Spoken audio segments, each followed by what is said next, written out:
Bonjour Christopher Piton. Alors Christopher Piton, je l'ai connu grâce à Alexandra Martel, qui est ma coach pour ma certification de copywriting.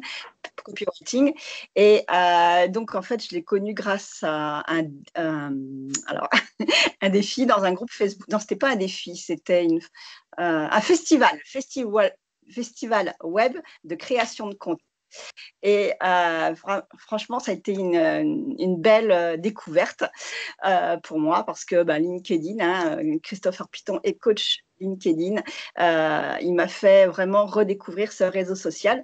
Je vais te laisser te présenter. Parfait. En tout cas, bonjour Nathalie, puis merci pour l'invitation. Alors moi, donc c'est Christopher Piton, j'ai 31 ans et j'ai travaillé en tant que chargé de projet web pendant près de 5 ans dans un gros groupe industriel. Et concrètement, j'étais vraiment en charge d'accompagner dans la transformation digitale et de générer le chiffre d'affaires sur le web. Et depuis 2 ans, je suis coach et formateur LinkedIn. Donc, j'accompagne surtout les indépendants et entrepreneurs à développer leur activité sur ce réseau social pro grâce à une stratégie éditoriale bien huilée. Donc, concrètement, je les aide à monter en compétences en création de contenu et puis aussi à les aider à monter en compétences en écriture persuasive. Voilà, et puis je suis depuis le 3 décembre 2020 l'auteur d'un livre qui s'appelle À la conquête de LinkedIn. Ouais, d'ailleurs, voilà, c'est celui-ci. On va en parler d'ailleurs. Ouais. Alors, déjà, je voudrais commencer par ton logo. Pourquoi est-ce que tu as choisi comme couleur le jaune et le noir pour ta charte graphique, pour ton logo? Ouais. Alors, pourquoi j'ai choisi Alors ça, au départ, en fait, c'est pas du tout stratégique. J'avais juste envie, si tu veux, de contraster le noir à l'époque parce que j'avais un chapeau et puis j'avais une veste de costume noire et que je portais sur mon ancienne photo de profil et de contraster avec la charte graphique bleue de LinkedIn. Et puis avec du recul, je me suis dit, tiens, ça pourrait être intéressant d'être beaucoup plus visible dans les fils d'actualité, dans les commentaires, avec une couleur qui soit un peu plus pétante et qui se démarque vraiment de l'ensemble des photos de profil. Et là, je me suis dit, qu'est-ce qui va le mieux avec le noir? Alors, il y avait soit du orange ou soit du jaune, des couleurs que j'ai affectionnées un peu plus particulièrement. Et en faisant quelques tests, je me suis rendu compte que le jaune allait beaucoup mieux et que finalement, il y avait peu de photos de profil qui avaient justement un fond de couleur uni. Et du coup, ça m'a permis de bien me démarquer de la masse des autres photos de profil. Et puis voilà, finalement, j'ai gardé cette couleur-là et puis je l'ai utilisée jusqu'à aujourd'hui dans différentes variantes au sein des contenus. D'accord. Oui, tu t'en sers aussi pour tes slides sur LinkedIn.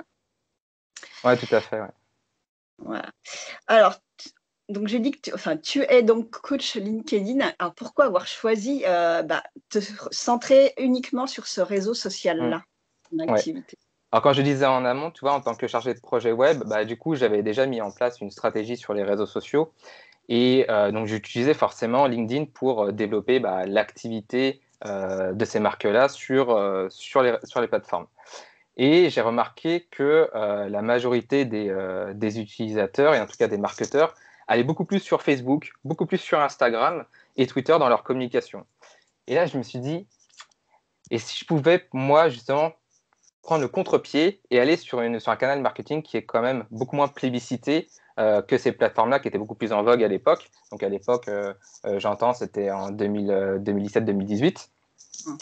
Et finalement, pourquoi les gens n'allaient pas sur LinkedIn? C'est parce que les contenus étaient majoritairement trop plats, trop lisses, trop corporate. Et il y avait une sorte d'intimidité à aller sur LinkedIn parce que tout de suite, il y a une sorte de barrière psychologique qui est je suis sur un réseau social professionnel, je dois avoir une certaine posture, je ne dois pas mettre en avant ma personnalité parce que ça va faire tâche, ça va nuire à mon image, etc. Et du coup, je me suis dit, là, il y a vraiment un coup à jouer et justement, je vais faire tout l'inverse. Je vais reprendre les codes qu'il y a sur Facebook, qu'il y a sur Instagram, qu'il y a sur Twitter et je vais les tester sur LinkedIn et on va voir justement si ça marche. Et justement, j'ai vu qu'il y avait d'autres marketeurs, type Grégory Logan à l'époque, qui publiaient des contenus vraiment plus personnels, des anecdotes, des histoires, etc. Je me suis dit, ça peut être intéressant de tester un petit peu la chose. Et de fil en aiguille, j'ai créé du contenu, j'ai bâti une certaine réputation sur la plateforme. et je recevais de plus en plus de demandes. Donc à l'époque, je n'avais pas encore construit mon activité. Et j'ai des demandes du style, Christopher, est-ce que tu aurais une formation? Est-ce que tu as une offre d'accompagnement par rapport à LinkedIn? Parce que moi aussi, j'aimerais bien créer du contenu sur la plateforme, gagner en visibilité, trouver des clients, etc. etc. Et je leur disais que non, moi, j'avais rien du tout. Et à force que je vois des demandes, je me dis, tiens, il y a peut-être quelque chose à faire, il y a vraiment une demande, il y a vraiment un besoin. Et du coup, je vais créer une offre qui va répondre à ces attentes-là. Et c'est à partir de là que j'ai construit mon activité sur LinkedIn. D'accord. Et alors, comment tu as construit cette méthode et ton coaching? Comment est-ce que comment tu y as réfléchi? Qu'est-ce que tu utilises comme méthodologie? Ouais, alors après, j'ai pas forcément une méthodologie à proprement parler, mais ça s'est fait vraiment progressivement. Au départ, si tu veux, je proposais un petit peu de tout. J'optimisais les profils des gens, je créais du contenu pour eux, mais très vite, j'ai compris qu'il y avait vraiment des problématiques récurrentes qui revenaient, des blocages particuliers qui revenaient. Et de mon côté, ces prestations-là, je les faisais parce qu'il y avait une demande, mais je ne les faisais pas parce que ça me faisait nécessairement plaisir. Et du coup, je prenais de moins en moins plaisir à écrire pour les autres. Et ce que j'aimais bien faire particulièrement, c'était plutôt donner des conseils et des astuces sur LinkedIn, en écriture ou sur l'algorithme, qui ne faisaient pas forcément partie de mes prestations. Et c'est à partir de là que je me suis dit, étant donné que là, c'est du bonus pour mes clients qui me demandent juste la prestation de rédaction de contenu sur la plateforme ou de définition de profil, je peux leur donner quelques conseils stratégiques. Et c'est à partir de là que j'ai commencé à prendre beaucoup plus de plaisir à donner des conseils qu'à faire pour eux. Et du coup, plus je gagnais en visibilité sur LinkedIn et en crédibilité sur la plateforme, plus je recevais des messages en commentaires privés et en messages avec des problématiques variées, plus j'avais emmagasiné de compétences sur cette niche-là, sur ce secteur-là. Et j'ai compris que finalement, la majorité des gens avaient peu de résultats parce qu'ils n'avaient pas un positionnement qui était clair. D'autres ne savaient pas forcément utiliser un profil. D'autres ne savaient pas comment croître leur réseau. Et puis d'autres ne savaient pas, par exemple, comment construire une stratégie éditoriale et créer des publications engageantes. Et c'est à partir de ce moment-là que je me suis dit, à force d'itération, là, il y a vraiment une offre, un accompagnement à créer autour de la mise en place d'une stratégie marketing et pas forcément de la création de contenu pur. Voilà. C'est comme ça que j'ai construit ma méthode à force d'itérer. Ok. Donc, tu as sorti ce livre, À la conquête de LinkedIn, 10 étapes pour déployer votre stratégie marketing, bâtir une réputation forte et générer des prospects. Comment t'es venue l'idée de ce livre? Ouais. Alors en fait, je me suis inspiré déjà de ma méthode de coaching, donc ce que je viens d'expliquer juste avant, en fait, pour créer ce livre. Mais j'ai pris en compte différents paramètres. Tout d'abord, il y avait une forte concurrence sur le marché de l'édition et il n'y avait aucun bouquin sur LinkedIn qui était vraiment destiné aux indépendants et aux entrepreneurs. Majoritairement, c'est des bouquins qui étaient orientés plutôt pour les commerciaux, plutôt dans un aspect social selling et dans ces aspects-là, mais très très peu pour les indépendants. Et la plupart de ces livres-là, ils étaient vraiment structurés un petit peu comme un tutoriel, méthode par pas, avec plein d'impressions d'écran. Étape 1, cliquez là, étape 2, cliquez là, ou plutôt, voilà comment faire pour changer le bouton suivre, etc. Et je me suis dit, moi, ce que je veux, c'est pas faire un tutoriel, je veux aller bien au-delà de tout ça, et je veux vraiment créer plus d'impact, et surtout, je veux pas que ce bouquin-là devienne obsolète dans 6 mois. Et justement, pour la petite anecdote, le jour où le livre est sorti, 3 semaines avant, LinkedIn avait changé la charte graphique. Donc, t'imagines, si j'avais dû refaire toutes les impressions d'écran, j'aurais dû juste attendre de faire une réédition du livre. Et le livre, au moment où il serait sorti, il serait déjà obsolète. Donc, ça aurait été vraiment la douche froide pour moi. Du coup, j'ai aussi voulu rendre la lecture, tu vois, plus fluide, plus agréable. Et c'est pour ça que j'ai passé vraiment pas mal d'heures à chercher des bons exemples, à trouver des histoires, des références, pour marquer vraiment certains concepts, tu vois, dans l'esprit des lecteurs. Et comment? Et ça marche. Et j'espère que ça marche en tout cas. C'est vraiment ce que j'ai voulu faire. Et puis, je ne me suis pas arrêté là. Je me suis dit, ça serait vraiment peut-être une bonne idée de terminer chaque chapitre par un retour d'expérience d'un indépendant qui permettrait vraiment d'illustrer les propos et les concepts du chapitre en question. Donc, c'est là où il a fallu que je réfléchisse et que je choisisse, à mon sens, les bonnes personnes pour apporter encore un autre regard, un autre angle par rapport à ce chapitre-là. D'accord. Donc, tu as proposé à des bêta-lecteurs de t'aider dans sa réalisation. Comment t'y es-tu pris pour les embarquer dans ton aventure? Et est-ce que cela a été facile ou pas et pourquoi? Très très bonne question. Alors en fait, moi j'avais commencé, comme quasiment tous les écrivains, auteurs, parce que je suis pas un écrivain, je suis auteur d'un livre, en mode ermite, tu vois, tout seul là, dans cette pièce-là de 10 mètres carrés à écrire justement mon plan, à écrire les premiers mots de mon livre.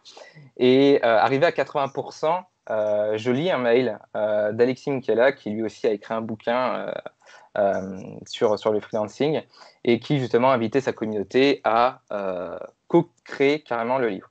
Sauf que moi, j'étais tellement avancé que ça ne s'appropriait pas à ce que j'allais faire. Donc, ce que j'ai proposé à ma communauté, et j'en ai fait un post LinkedIn, c'était OK, voici le deal. Ce que je vous propose, c'est pas de m'accompagner dans la co-écriture du livre, mais plutôt de m'accompagner dans la co-relecture.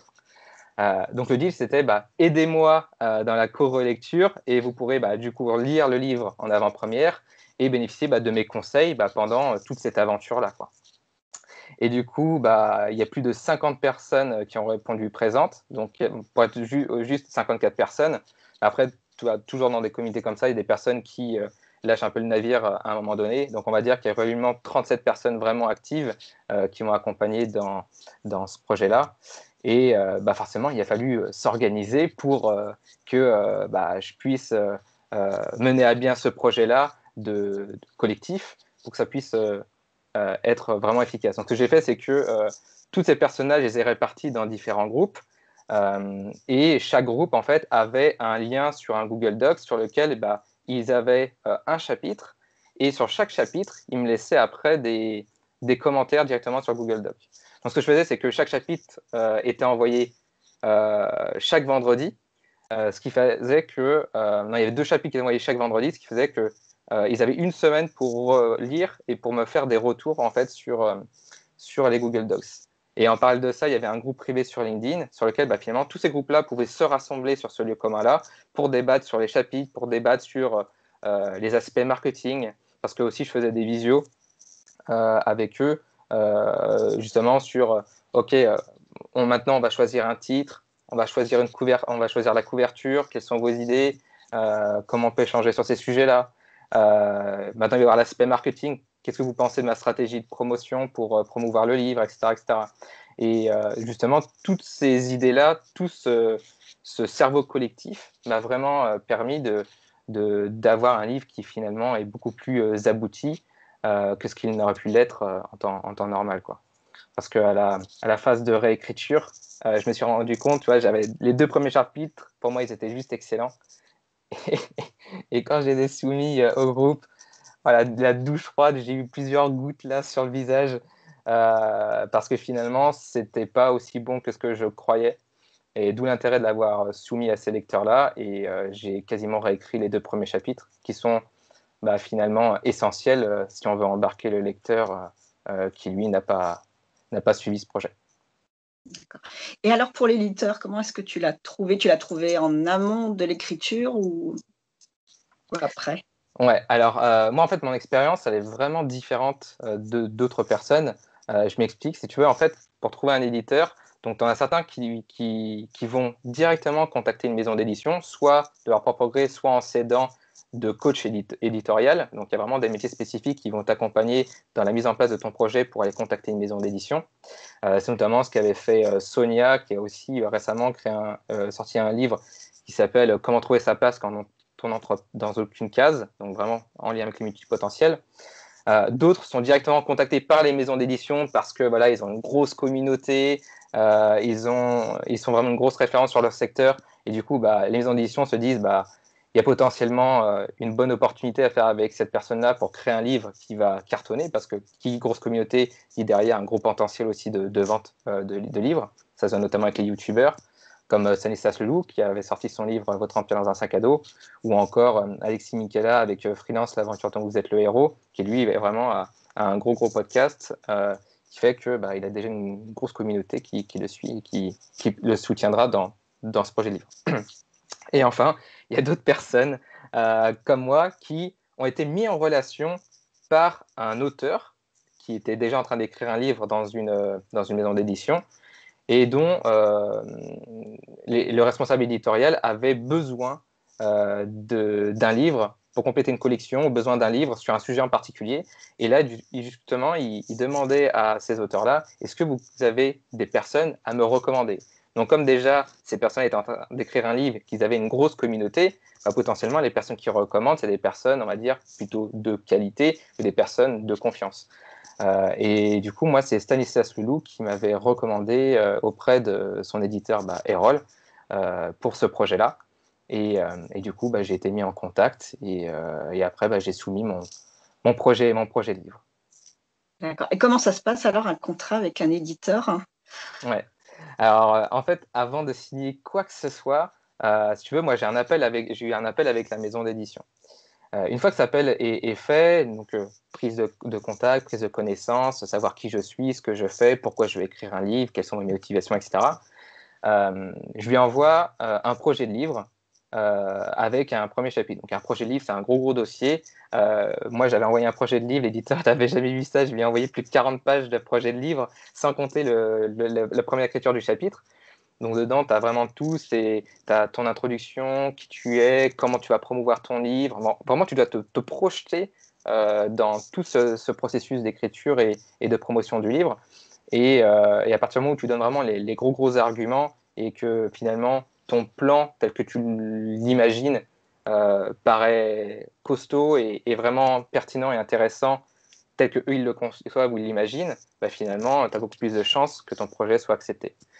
Donc une fois que tu envoies ce projet de livre-là, tu n'es pas sûr encore d'écrire le bouquin. Il y a ensuite ce projet est soumis à un comité de direction et c'est à ce moment-là que tu sais si finalement tu vas pouvoir écrire le livre. Et là, du coup, grosse pression en attendant la réponse. Je me souviens que mon éditeur m'avait dit, voilà, je t'appellerai jeudi ou t'enverrai un mail pour te confirmer si oui ou non ton projet de livre est accepté. Et puis, j'avais eu aucune réponse de la semaine. Je commençais à me dire, bon, tant pis, j'ai fait mon maximum. Et puis, voilà, ça sera pour une prochaine fois. Et la semaine d'après, finalement, je reçois un message vers 20h. Excusez-moi du retard, mais je vous confirme que vous avez été sélectionné pour l'écriture du livre. Et là, c'est ouais, super, génial. La pression qui retombe. Ah ouais, ça retombe direct. T'es euphorique dans la tête. Ouais, c'est le 14 juillet, quoi. Et Alors, ouais. ouais, vas-y. Excuse-moi. Et du coup, une fois que c'est OK, là, c'est parti. Tu commences à écrire ton plan. Ils valident ton plan pour savoir si finalement l'architecture est bonne. Puis après, tu travailles sur le premier chapitre. Ils te font un retour, savoir si le ton est bon, le style leur convient par rapport à leur ligne éditoriale. Et après, tu écris la globalité de ton livre. Et ensuite, tu as juste quelques retours avec eux pour savoir si c'est bon, si tu as des questions, des blocages, etc. Et ensuite, tu bénéficies de leur circuit de distribution pour être publié dans les librairies. D'accord. Et alors, quel bilan fais-tu là? Ça fait quand même quelques mois là déjà qu'il est paru, de cette expérience. Ouais, alors c'était vraiment une expérience super enrichissante, tu vois, avec de très très belles rencontres avec la communauté de bêta lecteurs et aussi un très très bon enrichissement personnel parce que j'ai appris beaucoup de choses tant sur l'apprentissage de ce que c'est qu'écrire un livre, sur finalement le processus d'organisation, la productivité et puis même sur moi-même parce que ça m'a permis de me remettre en question sur pas mal de choses et de prendre aussi des décisions et me dire maintenant il faut arrêter de douter, il faut agir parce que Christo, tu as une deadline fin août, le livre, il faut qu'il soit rendu, terminé. Donc il y a des moments où tu peux plus trop douter et il faut que tu te fasses confiance. Donc il y avait ce côté-là. Mais aussi d'un autre point de vue, c'était quand même pas mal de. Il faut l'avouer, tu vois, j'aurais jamais imaginé qu'il y aurait autant de temps et de sacrifices aussi, tant au niveau personnel, parce que forcément, si tu t'engages dans un projet de livre comme ça, il faut que tu en fasses ta priorité numéro une, si tu veux vraiment que ton livre ait de l'impact et que tu veux vraiment créer un bon livre. C'est sûr que moi, je ne croyais pas du tout à toutes les vidéos sur YouTube qui disaient comment écrire votre livre en 5 jours. Yes. En 5 jours, je n'avais même pas commencé à terminer on va dire, le quart de mon plan, tu vois, de mon bouquin. Et des sacrifices aussi en termes de mental, parce que ça t'occupe la majorité de ton temps. et il faut que tu t'organises. Chaque jour, il faut que tu avances dessus, peu importe qu'il vente, qu'il pleuve, que tu sois pas bien, etc. Donc, il faut quand même essayer d'avancer au maximum pour entretenir ce muscle créatif, pour entretenir voilà, cette habitude-là et vraiment lutter contre la résistance et la procrastination. D'accord. Alors, on va repartir sur l'entrepreneuriat. Concernant l'entrepreneuriat, tu le vis comment? Comment tu vis l'entrepreneuriat? Ouais. Bah, moi, je le vis plutôt bien. Après, je sais pas si c'est la réponse parfaite, mais c'est clair que bah, y a toujours des hauts et des bas dans une aventure entrepreneuriale. Surtout quand tu lances chaque nouveau projet. Moi, tu vois, chaque année, j'essaie de lancer un gros nouveau projet. 2019, c'était vraiment la création de l'activité. 2020, c'était la création d'un bouquin. Et après, 2021, ça va être la création d'une formation en ligne, tu vois, très très complet, très très costaud. Mais voilà, chaque année, j'essaie de me donner un nouveau projet pour développer l'activité. Donc voilà, c'est toujours un petit peu le saut vers l'inconnu, mais à la fois beaucoup d'excitation. Donc voilà, un mélange d'émotions, je dirais. D'accord. Et alors, par rapport à la communication, qu'est-ce que tu privilégies à part LinkedIn? Ouais. Alors moi, tu vois, je suis du genre à rester maximum focus et pas m'éparpiller partout parce que la gestion du temps est vraiment précieuse. Surtout quand on est indépendant, on ne peut pas se permettre d'être au four et au moulin. Pour reprendre une expression, euh, quand tu as une équipe, tu peux te permettre de déléguer pas mal de choses et tu peux te permettre d'être un peu plus partout parce que tu as plus de ressources. Quand tu es seul, c'est différent. Il faut vraiment que tu te focuses, tu priorises les plateformes sur lesquelles tu vas travailler pour avoir un maximum d'impact par rapport au temps que tu as à ta disposition et les ressources que tu as à ta disposition. Donc moi, majoritairement, ça va être sur LinkedIn et un petit peu sur Instagram. Donc, je ne suis pas le meilleur sur Instagram. De toute façon, ça se voit déjà en termes de communauté entre LinkedIn et Instagram. C'est nuit et la jour à la nuit. Et récemment, un petit peu sur Clubhouse pour tester la plateforme. Mais encore une fois, tu vois, moi, LinkedIn, je l'utilise comme un levier pour vraiment donner envie à mon public cible de s'abonner à ma liste email. Donc, du coup, mon autre levier, c'est la liste email. Et puis, j'ai aussi une chaîne YouTube que j'ai lancée en 2019, mais j'ai mis en pause pendant l'écriture du livre. Et l'objectif, c'était de la relancer là en 2021. Mais là, je suis vraiment en pleine réflexion, savoir si c'est vraiment le bon canal pour moi, la vidéo, et si c'est pas plutôt l'audio, d'où l'intérêt justement de tester Clubhouse. Ouais. Et les podcasts, non? Justement, en fait, ce que je veux faire, c'est que Clubhouse, comme c'est du live et qu'il n'y a rien qui est sauvegardé, ça va être vraiment un crash test pour voir si finalement l'audio me plaît vachement bien. Ça me permet de monter en compétences et pourquoi pas, justement, une fois que j'aurai acquis suffisamment d'expérience, de lancer un podcast, mais vraiment avec un format qui est différent et un angle différent de ce qu'on a l'habitude de voir. Mais encore, voilà, c'est de réfléchir sur quel sujet est-ce que je vais parler de LinkedIn ou est-ce que je vais plutôt commencer à ouvrir en fait mon champ des possibles et élargir un peu plus l'activité pour pas me cantonner à cette niche et commencer à développer l'ensemble. D'accord. Quel conseil donnerais-tu à une jeune entrepreneuse? Ouais. Jeune entre guillemets. Ouais, alors pour une jeune entrepreneuse, c'est justement ça. Ce serait pas de sauter sur tous les objets brillants au risque justement de perdre de vue son objectif premier. Par exemple, tu vois, tu as certaines personnes qui me contactent pour être visibles sur LinkedIn, car on leur dit, voilà, LinkedIn, c'est vraiment l'Eldorado, il faut se lancer, etc. Comme aujourd'hui, on te dit, il faut aller sur Clubhouse parce que c'est l'Eldorado, il faut y être, sinon tu vas louper une opportunité. Enfin, tu vois, c'est un petit peu la peur de rater quelque chose de génial. Et le X, c'est est-ce que c'est vraiment prioritaire pour toi, jeune entrepreneuse? Est-ce que LinkedIn, c'est vraiment utile pour toi ou est-ce que ces nouveaux outils, c'est vraiment pour toi maintenant? Est-ce que c'est prioritaire pour toi? Voilà, c'est ça que je donnerais comme conseil. Et si je devrais donner un conseil aussi à une jeune entrepreneuse qui veut se lancer sur LinkedIn, ce serait vraiment de soigner ses accroches de poste. Pourquoi? Parce que tout simplement, si ton texte, ton contenu n'est pas lu, que ce soit une image, que ce soit la première slide d'un carrousel, que ce soit les deux premières lignes de ton post, si c'est pas soigné, même si le reste de ton contenu est excellent et vraiment bon, bah, personne ne va s'arrêter parce que tu n'auras pas réussi à capter son attention. Donc ça va être vraiment, le but, c'est de donner envie de lire la première phrase, donner ensuite l'envie de lire la seconde phrase, etc., ni plus ni moins, jusqu'au bout du contenu. Donc voilà, ça serait vraiment de travailler sur ça, sur ces accroches-là, sans tomber dans l'exagération et la surenchère, comme on peut le voir, en mode comment booster votre publication LinkedIn de 800%. Non, donc vraiment essayer de faire des accroches persuasives, mais qui ne soient pas bullshit et pas tomber dans la surenchère, quoi. D'accord.